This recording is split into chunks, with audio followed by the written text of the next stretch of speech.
আল্লাহ রাব্বুল আলামিন বলেন, ইন্নাদ-দীনা ইনদাল্লাহিল ইসলাম।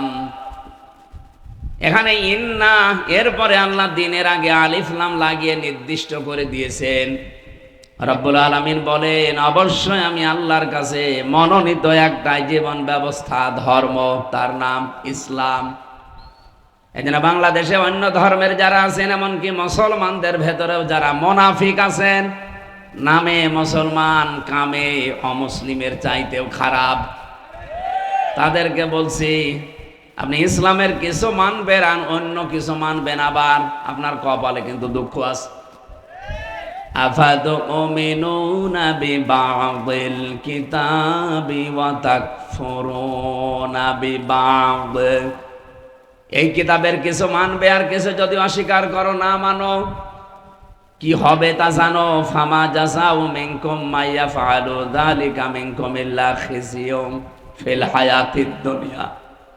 আল্লাহ বলেন, এদের শাস্তি, এদের পুরস্কার হিসাবে আমি যেটা দেব, এখানে জাযা শব্দের দুইটা অর্থ আপনি করতে পারেন, হয় পুরস্কার অথবা শাস্তি। তাদের এই কাজের কারণে আমি আল্লাহ তাদেরকে যে পুরস্কার দেব বা শাস্তি দেব, তার এক নম্বরে দুনিয়ার জীবনে অপমান, লাঞ্ছনা, এগুলো ছাড়া সে কিছুই পাবে না। আল্লাহ যদি এতটুকু শেষ করে দিতেন, এই আয়াতটা আমি পড়তাম না। ওয়ায়াউমাল কিয়ামাতি ইউরাদ্দুনা ইলা আশাদ্দিল আযাব। অন্যান্য জাতির মানুষেরা তো জাহান্নামে যাবে, শাস্তির দিকে যাবে, তাদের আল্লাহ আসাধ্য শব্দ দেননি। কিন্তু যে মানুষগুলো কোরআনের কিছু বিশ্বাস করে, কিছু মানে না, দুনিয়ায় তো শান্তি তাদের নেই, মরণের পরে তাদের যন্ত্রণাদায়ক এবং কঠিন কঠোর শাস্তির দিকে আল্লাহ ঠেলে দেবে। এই আয়াতটা পড়লেই কেমন যেন আমার ভয় হয়। এই বাংলাদেশে বহু মানুষ আমরা এই আয়াতের ভেতরে এখন অলরেডি ডুবে আছি। এই জন্য আহ্বান জানাচ্ছি, আসেন মুনাফিকে যেন আমরা না করি। মুসলিম দাবি করার পরেও আপনার কাছে কেন নামাজের কথা বললে ভালো লাগে, রোজার কথা বললে ভালো লাগে, কিন্তু আল্লাহর এই জমিনে তার বিধান কায়েমের কথা বললে আপনার কাছে রাজনীতি মনে হয়, ধান্দাবাজি মনে হয়? আমার মনে হয় আপনার ইমানের সমস্যা আছে। এই যে ইমানের সমস্যা আছে, এটা কি আমি নিজে বানালাম? বলেন বলেন। কোরআনে কারীম জানিয়েছে, আনাকিমুদ্দিন ওয়ালা তাতাফাররাকু ফি। এ জমিনে আল্লাহর বিধান কায়েম করো, এখানে কোনো মত পার্থক্য করা যাবে না। হে নবী, আপনাকে শুধু না, বড় বড় নবীর নাম আমি এখানে পড়েছি।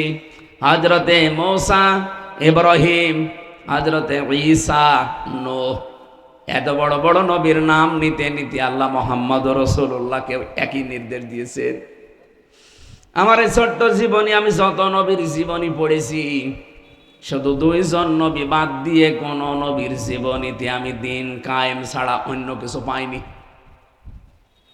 হযরত আদম আলাইহিস সালাম এবং সুলাইমান নবী, এই 2 জন বাদ দিয়ে যত নবীর জীবনী আমি পড়েছি, প্রতিটি নবীকে আল্লাহ ডাইরেক্ট ইনডাইরেক্ট এই আদেশ দিয়েছিলেন, আন আকিমুদ্দিন, যে আমার বিধান কায়েম করো। হ্যাঁ, হে নবী, আপনি এই রাস্তায় মানুষকে ডাকেন, ভালো করে শোনেন।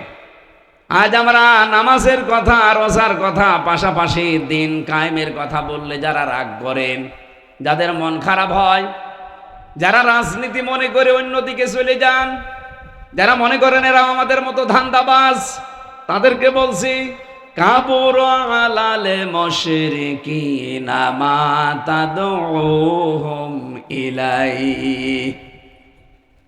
হে নবী, আপনি যেদিকে মানুষকে ডাকেন, আসো আল্লাহর বিধান কায়েম করি, এটা শুনলে সব চাইতে বেশি মন খারাপ হবে, রাগ করবে মুশরিকরা। কারা? বলেন বলেন। যারা শিরিক করে আমরা তাদেরকে মুশরিক বলি।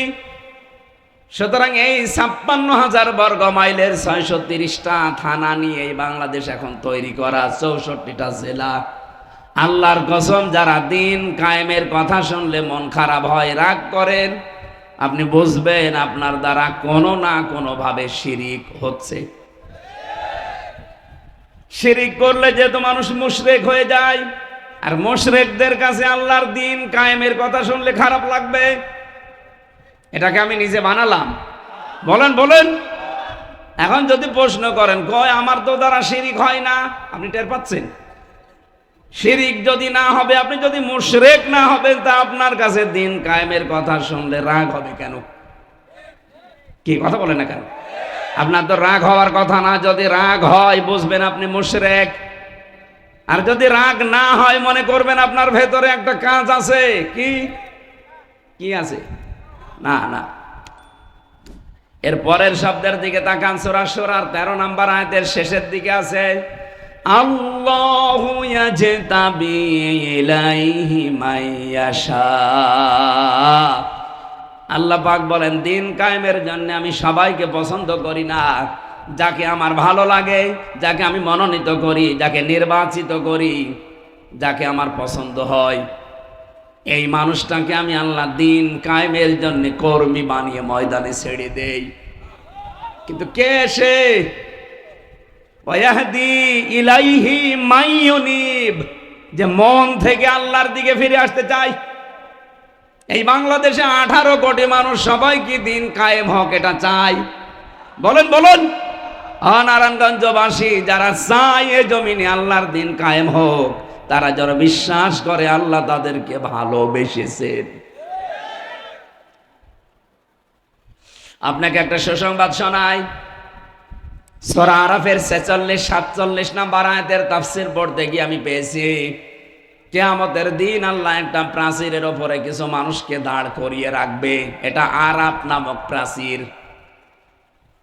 এই মানুষগুলোকে আল্লাহ জান্নাতেও দেবে না, জাহান্নামও দেবে না। সাহাবী প্রশ্ন করলেন, হে নবী, এদেরকে আল্লাহ জান্নাতে দিচ্ছে না কেন? নারায়ণগঞ্জবাসী, যে কথা তুলেছিলাম এখান থেকে একটা শিক্ষা নেওয়া লাগবে। আজ 18 কোটি মানুষ এদেশে সবাই এই দিন কায়েম হোক চাচ্ছে না। এই জন্যে চাই না, আল্লাহ তাদেরকে মনোনীত করে নাই, নির্বাচিত করে নাই, কারণ তারা মন থেকে আল্লাহর দিনের দিকে ফিরে আসে নাই। যারা ফিরে এসেছে আল্লাহ তাদেরকে দিন কায়েমের পথে লাগাবে। কি কথা বলেন না কেন?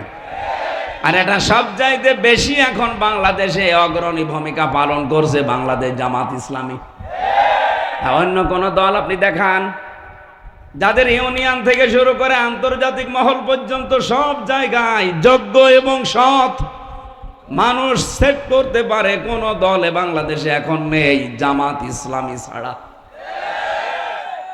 অন্যান্য দল যদি আসেও তারা সব জায়গা কন্ট্রোল করা এখনো সম্ভব না। আপনার বিবেকের কাছে প্রশ্ন করে বলেন, পারবেন কিনা আপনি? কিন্তু জামাত ইসলামের ভেতরে ইউনিয়নের মেম্বার থেকে শুরু করে আন্তর্জাতিক মহল পর্যন্ত সব জায়গায় টিকে থাকার মতো লোক আছে। শুধু লোক না, যোগ্য এবং সৎ লোক আছে। বলেন। নবীজির হাদিস হচ্ছেন ইবনে ওমর রাদিয়াল্লাহু তাআলা আনহু قال قال النبي صلى الله عليه وسلم فاتبعوا الصواد الاعظم। মুসলিম শরীফের হাদিস।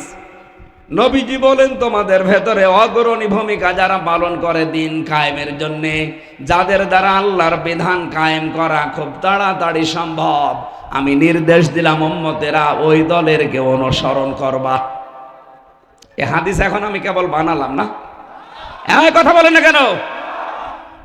সুতরাং এই দেশে এখন যেহেতু দিন কায়েম করার অগ্রণী ভূমিকায় আছে 1 নম্বরে জামাত ইসলামী বাংলাদেশ, এজন্য চোখ কান বুঝে আপনাদের আমি আহ্বান জানাচ্ছি, আসেন যেভাবেই হোক এদেরকে সাহায্য সহযোগিতা এবং কি অনুসরণ করে আল্লাহর আইন প্রতিষ্ঠায় এগিয়ে দেই।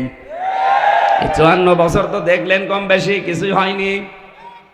অধ্যাপক ইলিয়াস মোল্লার মতো মাত্র 151 জন যদি এবার কোরআন শরীফ বুকে নিয়ে যেতে পারে, 5 বছর লাগবে না। উনি তো 7 দিন সময় দিয়েছে, 7 দিন এই দেশ পরিবর্তন হয়ে যাবে।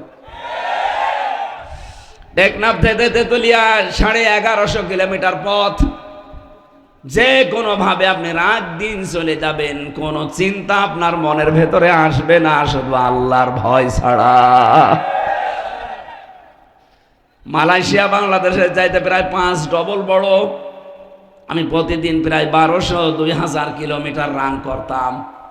এ বিশাল দেশ, আর আজ 2টা 3টা নেই, চলে যাচ্ছি মরুভূমি, পাহাড়, শুধু পাম গাছ, বিশাল জঙ্গল পার হওয়া লাগে। ড্রাইভার আমারে বলছে রাত 2টা বাজে, কোনো ভয় নেই হুজুর, শুধু আল্লাহ ছাড়া আমাদের সামনে কেউ নেই। আমরা তো এইরকম একটা দেশ চাই। হ্যাঁ, কথা বলেন না কেন? আজকে আমি কুষ্টিয়া থেকে খুব বেশি হলো 30 কিলো এসেছি, এরপরে গাড়িটা নষ্ট হয়ে গেছে। আমি আর একজনকে নিয়ে আসলাম আসার সময়, যে ড্রাইভার, ওর বাড়িও কুষ্টিয়া। ওরে বললাম যে আমরা নামিয়ে দিয়ে আপনি চলে যেন, ওইটা গাড়ি সারা হয়ে গেলে আসবে। উনি আমারে নামিয়ে দিয়েছে এখানে 9টা 25-এ। খাবার খেয়ে নামাজ পড়ে চলে এসেছি। ওনারে বললাম আপনি চলে যান, ভয় পাচ্ছে। বলছে না, আমি রাতের বেলা কুষ্টিয়া যাব না, এখানে কোনো জায়গায় থাকবো, ফজরের আজান দিলে বের হব। এখনো কোন দেশে আমরা আছি আপনি টের পাচ্ছেন? সুতরাং আমরা চাই, মালয়েশিয়া যেমন চলছে, ও দেশে তো আল্লাহর বিধান পুরাপুরি চলে না, তাই এত নিরাপত্তা তারা দিতে পেরেছে। আমার এখানে যদি আল্লাহর বিধান পুরাপুরি কায়েম হয়ে যায়, আপনি দেখবেন বাংলাদেশ একটা মিনি জান্নাত হয়ে গেছে। জোরে বলেন আলহামদুলিল্লাহ। এই দৃশ্য আমরা দেখতে চাই চর্মচোখে। আপনারা চান না? এই কথা বলেন, চান না? এটা শুধু চাওয়াই শেষ। হাদিস ছিল কি, ফাত্তাবিউস সিরাতাল আযম, যারা দ্রুত ইসলাম কায়েম করতে পারে তোমাদের ভেতরে, তাদেরকে অনুসরণ করো। এ নির্দেশ রসুলের। আর রসুল্লাহ কোনো কথা বলে না যতক্ষণ আল্লাহ তাকে না বলে। এই কথা বলেন না কেন? সুতরাং এ নির্দেশ সরাসরি আপনি কার? এরপরও যদি কারো বিবেকে এটা না গ্রহণ করে, যান, আপনারা ছেড়ে দিলাম, আপনি চলে যান। নারায়ণগঞ্জবাসী, সুতরাং এই আয়াতটা পড়লে যেমন আমার ভয় হয়, আপনার শুনলেও তো ভয় হওয়ার কথা, যে দুনিয়ায় আমি কিছু মানলাম আর কিছু মানলাম না। দুনিয়াতে তো আমার শান্তি নেই, স্বস্তি নেই, নিরাপত্তা নেই। আর মরণের পরে আল্লাহ যেমন তেমন আযাবে না, ইলা শাদ্দিল আযাব, কঠিন এবং যন্ত্রণাদায়ক আযাবের দিকে নিয়ে যাবে। বলেন নাউযুবিল্লাহ। আমার ভাইরা, যেই কথা বলছিলাম সূরা আরাফের এই উদ্ধৃতি দিয়ে, যে আপনাকে আল্লাহ জান্নাতে দিচ্ছে না। সাহাবী বললেন কেন দেবে না? নবীজি বললেন জান্নাতে দিচ্ছে না এই কারণে, কারণ এই লোকটার সব ভালো ছিল, মা বাবার সাথে সম্পর্ক ভালো ছিল না। বলেন তো, এরকম মানুষ দেশে এখন নেই? বলেন বলেন। এজন্য আমরা যা করি, মা বাবার সাথে সম্পর্ক ঠিক রাখা দরকার। সিস্টেম অপর পৃষ্ঠায় দেখুন। সাহাবী বলেন, হে নবী, আপনি যে বললেন এদেরকে আল্লাহ জাহান্নামেও দেবে না, কারণ কি? বিশ্ব নবী বলেন এদের জাহান্নামে দেবে না একটা মাত্র কারণ, তারা জমিনে দিন কায়েমের আন্দোলন করত।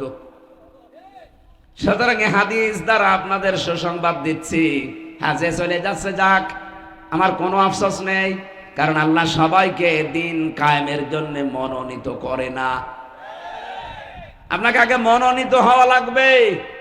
আর এমনি এমনি আপনি মনোনীত হবেন না, আপনি এমনি এমনি নির্বাচিত হবেন না। আপনাকে আগে মন থেকে ফিরে আসা লাগবে আল্লাহর দিকে। আল্লাহ এই মন দেখে আপনাকে দিন কায়েমের জন্য নির্বাচিত করবেন।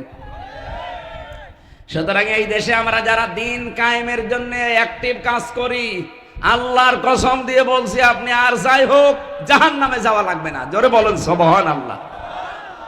জাহান্নামে যদি যাওয়া না লাগে, ওদিকে আবার জান্নাতেও যাওয়া যাচ্ছে না, একটা ঝামেলা হয়েছে। এই আরাফ নামক জায়গায় কতদিন থাকবেন নবীজি শেষে আর বলেননি। এই জন্য আমাদের উচিত হচ্ছে দিন কায়েমের আন্দোলনে যারা আছি, মা বাবার হকও যেন আমরা আদায় করতে পারি। জোরে বলেন আমিন। এই জন্য সবার জন্য আজকের এই অনুষ্ঠান যেহেতু উন্মুক্ত, সবাইকে নিয়ে এই দরবারে ইলাহিতে শুকরিয়া আদায় করছি আলহামদুলিল্লাহ। রবিউল আউয়াল মাস আজকে 26 তারিখ। দেখতে দেখতে কিন্তু মাসটা চলে যাচ্ছে না? কিন্তু যেটা দিতে এসেছিল ওইটা কিন্তু এখনো আমরা নিতে পারিনি। রবিউল আউয়াল এসেছিল আমাদের কাছে শুধু জিলাপি আর খিচুড়ি খাওয়ার জন্য, নাকি? বলেন বলেন, কি করতে এসেছিল? নবীজি এই কোরআন আবু বকরের সামনেও পড়েছিলেন, আবু সেহেলের সামনেও পড়েছিলেন। দুইজনের নামের আগে আবু আছে। এক আবু বকর কোরআন শুনে তার ঈমান যা ছিল আরো বেড়ে গেছে, আর এক আবু সেহেল ও কোরআন শুনে ওর ঈমান বাড়ে না, ওর ঈমান নেই তো। ওর কি বেড়েছিল? শয়তানি। কি বেড়েছিল? এখানে কোরআনের কথা বলবো, মাস্ট বি। ঈমান সবার বাড়বে না। আবু বকরের মতো মন থাকলে তার ঈমান বাড়বে, আর যদি আবু সেহেলের মন নিয়ে বসে ওর ঈমান বাড়বে। কি বাড়বে? শয়তানি বাড়বে। এই জন্য আবু সেহেলের মন নিয়ে বসার দরকার নেই, আপনি আগে থেকে চলে যান। আমরা রবিউল আউয়াল যেহেতু চলে যাচ্ছে, আর মাত্র 4 দিন আছে, একটা মহান শিক্ষা নিয়ে এসেছিল। আমি প্রায় 27টা পেয়েছি নবীজির সিরাত গ্রন্থগুলো পড়তে পড়তে। তার ভেতরে একটা হচ্ছে বিশ্ব নবী এ মাসে জন্ম নিয়েই 3 জন মহিলার দুধ পান করেছিলেন। কয়জন? বলেন বলেন। প্রথমে তার নিজের আপন মা হযরতে আমিনা, 2 নম্বরে উম্মে আইমান নামে এক দাসী, 3 নম্বরে তার দুধ মা হযরতে হালিমাতুস সাদিয়া। খুব খেয়াল করে শোনেন তো, রবিউল আউয়াল আপনি কি করলেন আর নবীজি কি করেছিলেন? এ মাসে জন্ম নিয়েছেন নবীজি, বিদায় নিয়েছেন এই মাসেই। সিরাত ইবনে হিশাম লিখেছে, বিশ্বনবী মুহাম্মদুর রাসূলুল্লাহকে হযরতে হালিমা যখন কোলে তুলে নিয়েছে, ডান স্তন তাকে পান করিয়েছে, তিনি পান করলেন। বাম স্তন যখনই দিয়েছে মুখ বের করে দিলেন। হযরতে হালিমা বলেন, আমি 1 বার 2 বার 3 বার মুখ লাগালাম, 3 বারই মুখ বের করে নিল। চোখের ইশারা দিয়ে যেন মুহাম্মদ সাল্লাল্লাহু আলাইহি ওয়াসাল্লাম আমাকে বোঝাতে চাই, মা হালিমা জোর করেন কেন? ডান স্তন এটা আমার অধিকার ছিল, আমি পান করেছি। বাম স্তন এটা আমার অধিকার না, এটা আমার দুধ ভাই আব্দুল্লাহর অধিকার। দুনিয়াতে আমি ভাইয়ের হক নষ্ট করার জন্য আসি নাই, এসেছি ভাইয়ের হক ফিরিয়ে দেওয়ার জন্য। বাংলার মুসলমানেরা, যেই নবী মায়ের কোলে এই মাসে জন্ম নিয়ে মায়ের হক ফিরিয়ে দেয়, আর আমরা সেই নবীর উম্মত, যত বড় হই তত ভাইয়ের হক মারার জম হই। বলেন, কত মানুষ এখানে আছে ভাইয়ের জমি আত্মসাৎ করে নিজের নামে লিখে নিয়েছে। কত মানুষ বসে আছে এখানেও, আমি জানি হয়তো তো মাইকের আওয়াজ শুনছে, ভাইয়ের কাছ থেকে চাঁদাবাজি করে সম্পদের মালিক হয়েছে। বলেন তো, নবীজি ওইটা কি শুধু দুধ ভাই আপন ভাইয়ের কথা বুঝিয়েছেন? না। আল মুসলিম আখুল মুসলিম, মুসলমান মুসলমানের ভাই। আপনি যে মুসলমানের কাছে চাঁদাবাজি করছেন, ওটা তো আপনার ভাই। এই নারায়ণগঞ্জে চাঁদাবাজি নেই, এই জন্য টের পাচ্ছেন না।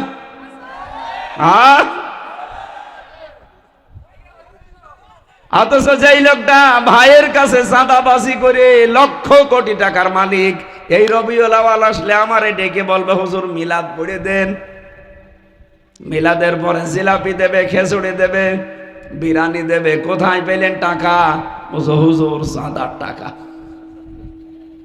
বেশি বলে ফেললাম? এরকম দৃশ্য বাংলাদেশে নেই। আমি নিজে পেয়েছি আমার কুষ্টিয়ায়।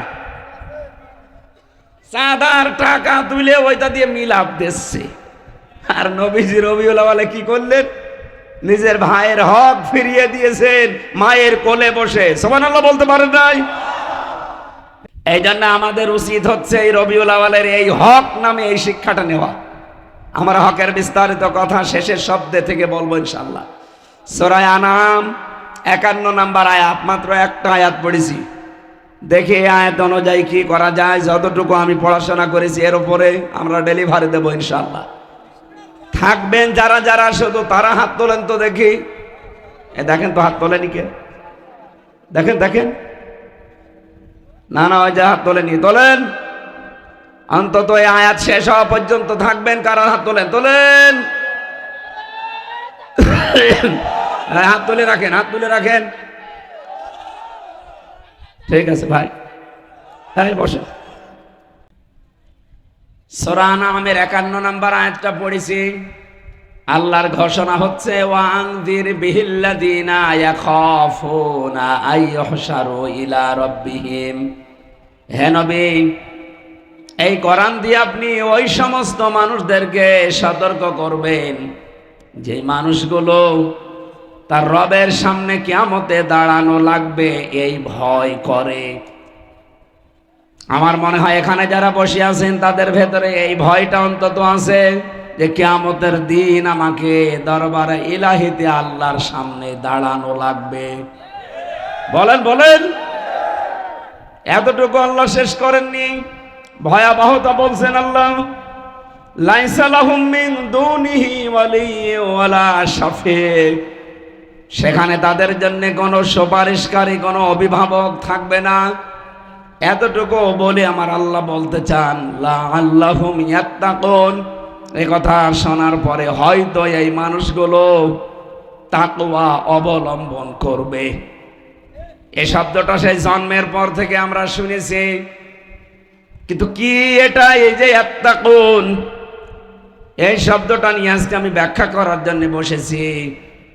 সবার জন্য আজকের আয়াত না, যেহেতু কিয়ামতের ময়দানে তাদের রবের সামনে দাঁড়ানো এই টেন্ডেন্সি যাদের ভেতরে আছে, কোরআন দিয়ে সতর্ক করলে তাদের কাজ হবে। এ কথা কার? বলেন বলেন। ফাযাক্কির বিল কুরআনি মান ইয়াখাফু ওয়াঈদ, so admonish and or by the holy Quran him who fears my threat। নবী আপনি কোরআন দিয়ে সতর্ক করলে তাদের কাজ হবে যে মানুষগুলো আল্লাহর ধমকের ভয় করে।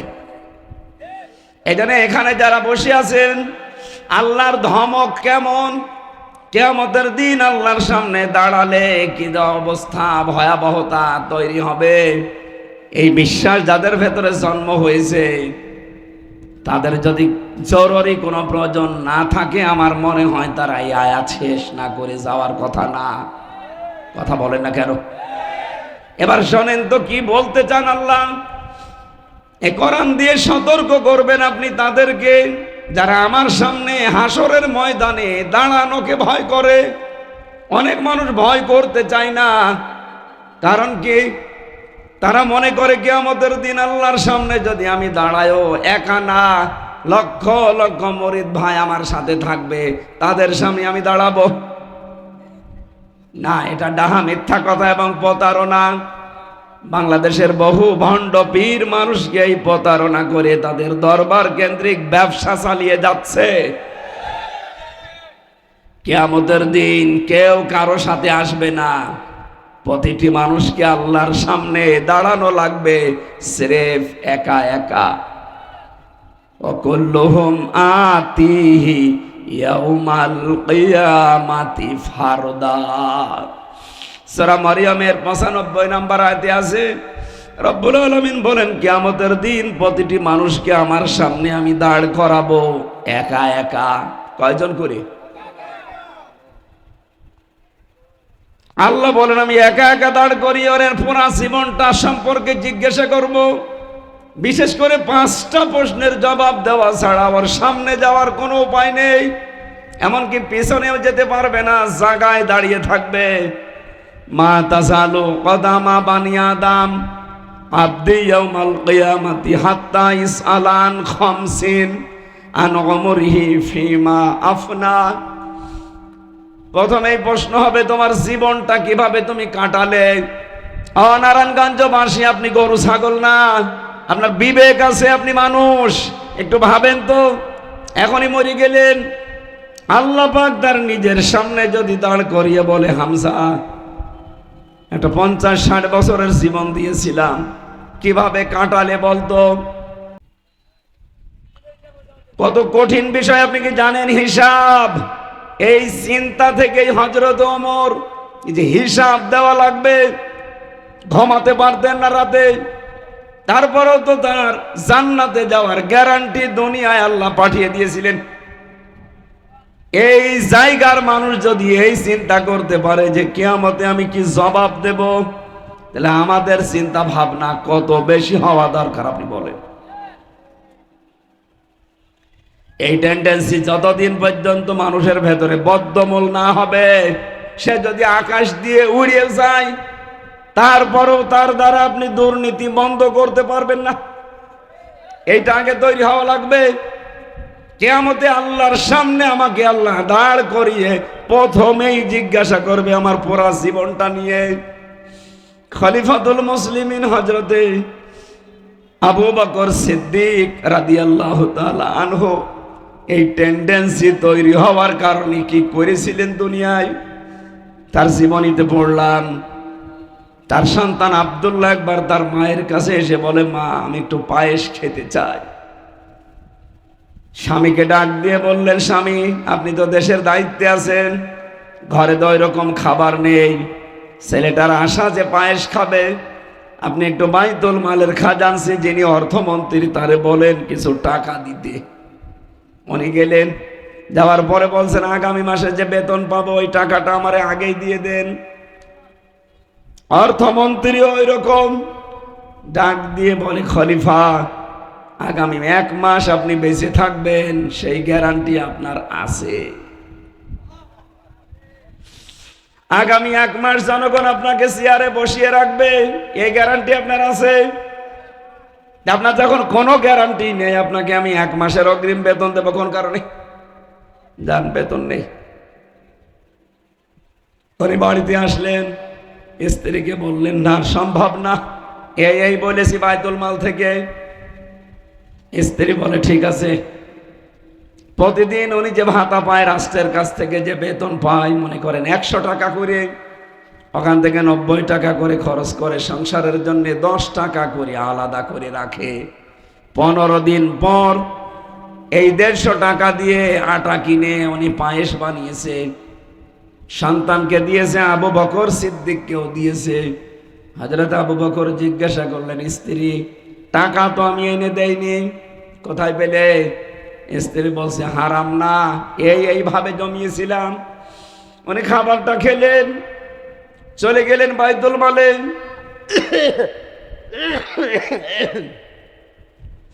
অর্থমন্ত্রীকে ডাক দিয়ে বলে, ভাই আগামী মাস থেকে আমার 2800 টাকা দিলেই চলবে, 3000 টাকা দেওয়া লাগবে না। কেন? কারণ আমি চিন্তা করে দেখলাম 2800 টাকা হলেও আমার সংসার চলে, জনগণের এই টাকা নিয়ে আমি বেতন নেই, 200 টাকা আমি কেন বেশি নেব? কিয়ামতের দিন এই 200 টাকার জন্য আমার জবাব দেওয়া লাগবে। এটা রেকর্ড হচ্ছে এখানে, যদি একজন মানুষও না থাকে আমার অসুবিধা নেই, তামাম পৃথিবী চলছে। হে পৃথিবীর মানুষেরা, হে বাংলার মানুষেরা, আমরা এইটা চাই। এদেশের 1628 জন মানুষ দায়িত্বে আছে। এই মানুষগুলো যদি হযরত ওমরের, আবু বকরের এই টেন্ডেন্সি নিয়ে দেশটা চালাতে পারে, আল্লাহর কসম বাংলাদেশ মিনি জান্নাত হয়ে যাবে। কিয়ামতের এই ভয়াবহতা মানুষকে মানুষ বানিয়ে ফেলে। আল্লাহর সামনে দাঁড়ানো লাগবে, এটাতে কত বড় কঠিন কথা আপনি টের পাচ্ছেন। এবার আমি কাবা শরীফ থেকে আসার সময়, এটা কিছুদিন আগে এসেছি, মসজিদে নববীতে, মসজিদে নববীর ইমাম যিনি, খতিব যিনি, আমি সেই দিন আসলাম তার আগের দিন সোমবার দিন ছিল। উনি এলেমের বরকতের উপরে, ফজিলতের উপরে কথা বলছিলেন। সর্বশেষ যে কথাটা বললেন, আমার আশপাশে কয়েকটা দেশের মানুষ ছিল, দেখলাম কান্নাকাটি করছে, আমার চোখ দিয়েও পানি চলে এসেছে। কিয়ামতের দিন আলেমদেরকে আমার আল্লাহ এই 1000 লক্ষ মানুষের সামনে বিচার করবে না, ওদেরকে আল্লাহ পর্দা দিয়ে আলাদা ঢেকে ফেলবে। আল্লাহ নিজের সামনে দাঁড় করিয়ে বলবে, হামজা এটা করেছিলি, এই কাজ তোর জীবনে ছিল। আল্লাহর সামনে দাঁড়িয়ে সব হিসাব জবাব পঙ্খানো দেওয়া লাগবে, স্বীকার করা লাগবে। উনি একটা হাদিস বলার পরে ব্যাখ্যাটা বলছিলেন, কিয়ামতের ওই ময়দানে শেষ পর্যায়ে আমার আল্লাহ আমার কাছ থেকে সব কথাগুলো মনে করেন শোনার পর, স্বীকৃতি নেওয়ার পর আস্তে করে বলবে যে যা, তোরে গোপনে মাফ করে দিলাম, কাউকে কিছু বলবি না, জান্নাতে চলে যা। নামের আগে আলেম আছে, এই জন্য একটু আশা লাগে, ভরসা লাগে। কিয়ামতের দিন আল্লাহ যেন অন্তত এই আলেমটা ঠিক মতো আমার এই জায়গা পর্যন্ত পৌঁছিয়ে দেন। আপনারাও এখানে যারা আছেন আপনারাও আলেম। আলেম মানে জ্ঞানী, যে যতটুকু জানেন দিনের বিষয় আপনি অতটুকুর আলেম। কি কথা বুঝতেছেন? আপনি নামাজের নিয়ম কানুন জানেন, যে নামাজের 13টা ফরজ, 14টা ওয়াজিব, 12টা সুন্নাত, আপনি নামাজের আলেম। আপনি ওযুর নিয়ম জানেন, আপনি ওযুর আলেম। যাকাত দিতে হয় 8টা খাতে, আপনি জানেন, আপনি যাকাতের আলেম। এই জিনিস থাকলে যাকাত দেওয়া লাগে, এই ফসল উৎপাদন হলে যাকাত দেওয়া লাগে, আপনি জানেন, তাহলে আপনি যাকাতের আলেম। তাহলে এখানে আমরা আলেম বাদে কেউ আছি? কিয়ামতের দিন আল্লাহ বিচার যখন করবে, জেনারেল মানুষের মতো না, আলাদাভাবে পর্দা দিয়ে ঘিরে নিয়ে গোপনে আল্লাহ যেন ওই হাদিস অনুযায়ী আমাদেরকে মাফ করে দেয়।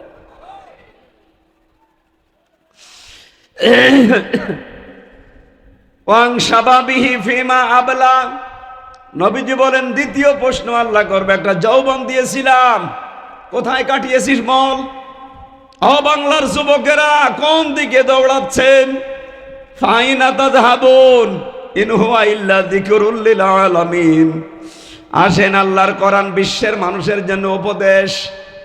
আজ অন্যান্য জেনারেল দলে যারা মানুষের তৈরি করা আইন কায়েমের জন্য চেষ্টা চালান, যৌবনটা নষ্ট করছেন।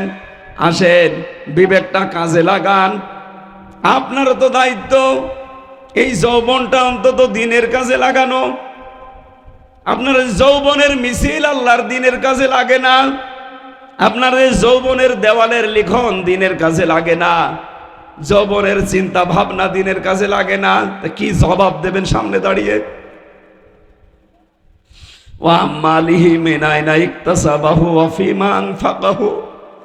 যতটুকু সম্পদ উপার্জন করেছিলে কিভাবে করলে, কোন কোন রাস্তায়, ওইটা বলো।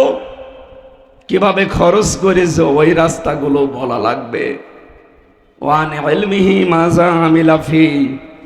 যতটুকু জ্ঞান অর্জন করেছিলে এর উপরে কতটুকু মেনে চলতে, ওইটা বলো। কিয়ামতের এই 5টা প্রশ্ন তার সামনে দাঁড়িয়ে জবাব পঙ্খানু দেওয়া লাগবে। আপনি এখন থেকে জীবনের হিসাব মিলিয়ে বাড়ি যান। লাইসা লাহুম মিন দুনিহি ওয়ালিয়্যু ওয়ালা শাফি।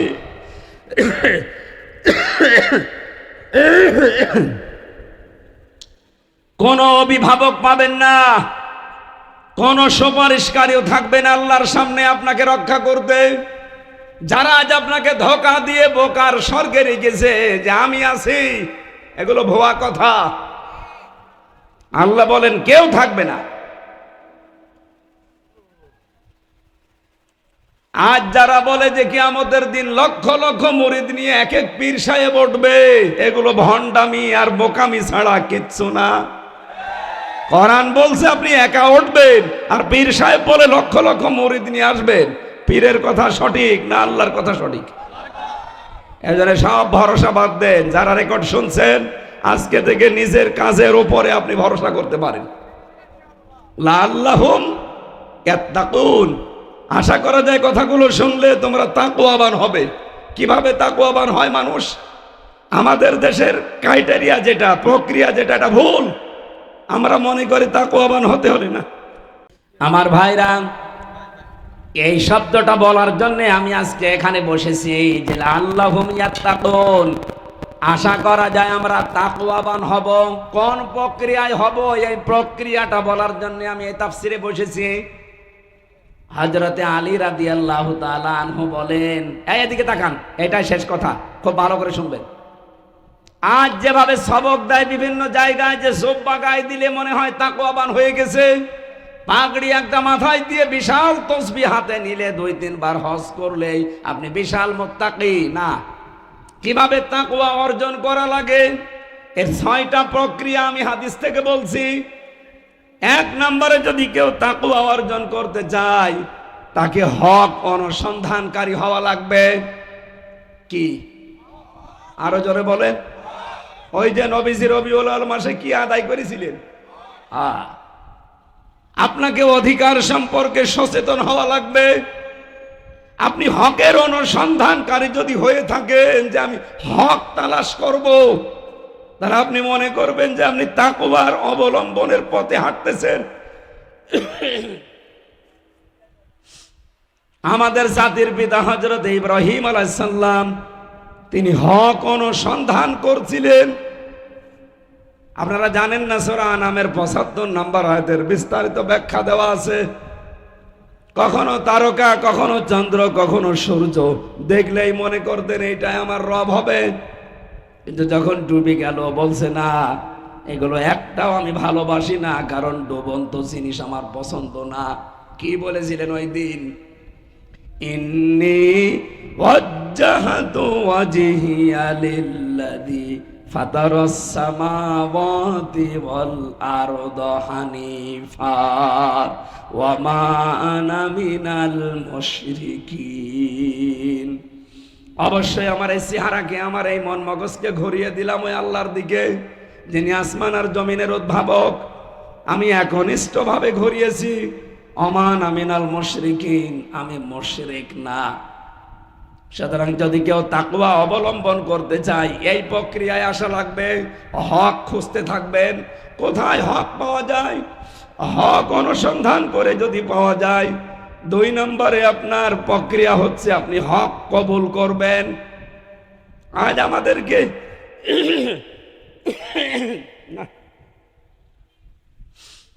জাতির পিতা ইব্রাহিম আলাইহিস সালাম তিনি অনুসন্ধান করে হক পেয়েছিলেন। আর আমার এই বাংলার জাতির মানুষদেরকে চোখে আঙ্গুল দিয়ে হক দেখিয়ে দিলেও কবুল করতে চায় না। এই কথা বলে না কেন? এত কায়দায় উদাহরণ দেওয়া হয়, এরপরও মানুষ হক কবুল করতে চায় না। ৩ নম্বরে হক যদি কেউ পেয়ে যায়, সে যেন হককে প্রচার করে। আর এই প্রচার করতে গিয়ে আমি ৩ বছর ছেলে, আমার নিজের কোনো দোষের কারণে, এই বলেন না কেন, আমাকে কি জেনাকার বলে ধরেছিল, ছিনতাইকারী বলে ধরেছিল, মানুষ হত্যাকারী? কি করতে? এই হক প্রচার করতাম এই কারণে। এই জন্য আপনি যদি তাকওয়াবান হতে চান, এত বড় জুব্বা গায়ে না দিলেও চলবে, এত বড় দাড়ি না রাখলেও চলবে, কিন্তু আপনার এই হক প্রচারকারী হওয়া লাগবে। আজ বাংলাদেশে আমরা সবাই যদি এই হক প্রচারকারী হয়ে যেতাম, এই বাংলাদেশে কোনো মানুষ আর আগামীতে হকের বিরুদ্ধে দাঁড়ানোর সাহস পেত না। আমি আশা করছি কথা বোঝাতে পেরেছি। ৪ নম্বরে হক যদি আপনি পেয়ে যান, হক শুধু প্রচার করবেন তা না, তার উপরে দৃঢ় থাকা লাগবে। যেমন আমাদের পূর্বপুরুষরা দৃঢ় ছিল। শহীদ মীর কাসেম আলী হকের উপরে দৃঢ় ছিল না? আমেরিকা থেকে চলে এসেছিল। আজ যার হকের দাবিদার, তারা দেশ থেকে পালিয়ে যায় কোন কারণে? আপনি যদি হক দৃঢ় থাকতে পারেন, মীর কাসেম আলীর মতো দেশ থেকে চলে আসেন। ৫ নম্বরে আপনি যদি তাকওয়া অর্জন করতে চান, এর প্রক্রিয়া হচ্ছে হক আপনাকে কায়েম করা লাগবে। আর বাংলাদেশ জামাত ইসলামী এইটাই চায়। আপনি বলেন এদের অন্য কোনো উদ্দেশ্য যদি থাকে, এই দল আপনাকে আমি করতে বলি না, আমি নিজে মিশে দেখেছি, তারা হক কায়েম করতে চায়। হক হচ্ছে কোরআন, হক হচ্ছে হাদিস। ৬ নম্বরে শুধু হক কায়েম করলে হবে না, হক যদি কায়েম হয়ে যায় সেটাকে সাহায্য করার জন্য সবসময় ব্যস্ত থাকা লাগবে। এবার যদি আল্লাহর ফজলে করমে এদেশে হক প্রতিষ্ঠিত হয়ে যায়, এটা পাহারা দেওয়া যাবে না, সাহায্য করা যাবে না। আল্লাহ আমাদেরকে এই ৬টা প্রক্রিয়ায় তাকওয়া অবলম্বন করার তৌফিক দান করেন, বলেন আমিন। সম্মানিত মা বোন যারা এসেছেন, শুধু নামাজ পড়া, রোজা রাখা আর কালো বোরকা পরা ইবাদত না। স্বামী যেটা পছন্দ করে ওটা যদি জায়েজ হয়, তাহলে আপনি ওইটাকে পছন্দ করবেন, ভালোবাসবেন। আর যদি জায়েজ না হয়, আল্লাহ রাসূলের বিরুদ্ধে চলে যায়, ও স্বামী না, বাবা না, ছেলে না, কারো কথা মানা যাবে না। এবার সামনে যেহেতু একটা হক আসতেছে, অনেকে মনে করে ভোট ভাটো কি হক? হক না মানে যার হক তার কাছে তার ভোট আপনি পৌঁছিয়ে দেবেন। এই জন্য আমার ভোট আমি দেব, যাকে খুশি তাকে দেব, এটা জায়েজ নেই। আমার ভোট আমি দেব, আল্লাহ রাসূলের কথা মতো দেব। কথা বলেন না কেন? মা বোনেরা, এই হক আপনি আদায় করবেন, তাহলে তাকওয়ার সর্বোচ্চ জায়গায় পৌঁছাতে পারবেন। কারণ হক এবার কায়েম হলে আমরা সাহায্যের জন্য অ্যাক্টিভ হয়ে কাজ করব না। এই অনুষ্ঠান সব ধর্মের মানুষ এখানে আসতে পারে, সবার জন্য এটা ওপেন। কি কথা বললেন না কেন? কোরআন শরীফ কি শুধুমাত্র মুসলমানদের? আল্লাহ হুদাল্লিল মুসলিমিন দেননি, হুদাল্লিল আলামিন দিয়েছেন, হুদাল্লিল নাস দিয়েছেন, অথবা হুদাল্লিল মুত্তাকিন দিয়েছেন। পৃথিবীতে কোরআনে কারীম হচ্ছে মানুষ পদবাচ্চা যারা বিবেচিত তাদের জন্য এই কোরআন আল্লাহ দিয়েছেন। সুতরাং আহ্বান জানাচ্ছি, অন্য ধর্মেরও কেউ যদি আশপাশে থাকেন, এই অনুষ্ঠানে যদি এসে থাকেন, আপনাদেরকে ওয়েলকাম, সুস্বাগতম জানাচ্ছি কোরআনের ছায়াতলে আসার জন্য। সেদিন যশোরে এক অধ্যাপক কলেজের, উনি বিসিএস ক্যাডার, ওনারে বলেছিলাম যে স্যার আপনাকে মুসলমান হতে হবে না, আপনি শুধু আমাদের ধর্মীয় গ্রন্থ কোরআন একটু বুঝে পড়বেন, হয় ইংরেজিতে পড়েন, বাংলায় পড়েন, যে ভাষা আপনার ভালো লাগে, শুধু পড়াটা একবার বুঝে বুঝে পড়বেন। আল্লাহরে বান্দা মাত্র 3 মাস কোরআনে কারীম পড়াটা শেষ করে নিজের থেকে মুসলমান হয়ে গেছে। এই জন্য অন্য ধর্মের সে যেই হোক, হিন্দু, খ্রিস্টান, বৌদ্ধ, ইহুদি, এরা তো অভিশপ্ত। তারপরও বলছি, আপনারা আসেন, আমাদের ধর্মীয় গ্রন্থ এটা গতানুগতিক আপনাদের ওই ধর্মগ্রন্থের মতো না, এটা সবার জন্য ওপেন। আপনাদের ধর্মগ্রন্থ শুধু ঠাকুররা, পুরোহিতরা অথবা ধর্মযাজক যারা, তারা ছাড়া কেউ নাড়তে পারে না, আর এইটা সবাই নাড়তে পারবে। পবিত্র হয়ে আসবেন এর কাছে, এইটা একটু শর্ত আছে। যদি বড় কোনো নাপাকি আপনার শরীরে না থাকে, আপনি যে কোনো ভাষায় পড়তে পারেন, কিন্তু আরবি তো আরবি যেটা, এটা ওযু করে পড়বেন পাক পবিত্র হয়ে। আমার মনে হয় যদি বিবেকটা হালকা মানুষের কাছে লাগে, পৃথিবীর কোনো ধর্মে মানুষ আর থাকতেই পারে না। কারণ একমাত্র, শুধুমাত্র, কেবলমাত্র একটাই ধর্ম আল্লাহর কাছে মনোনীত, তার নাম ইসলাম। আর পৃথিবীতে যা আছে সবগুলো মানুষ বানিয়েছে।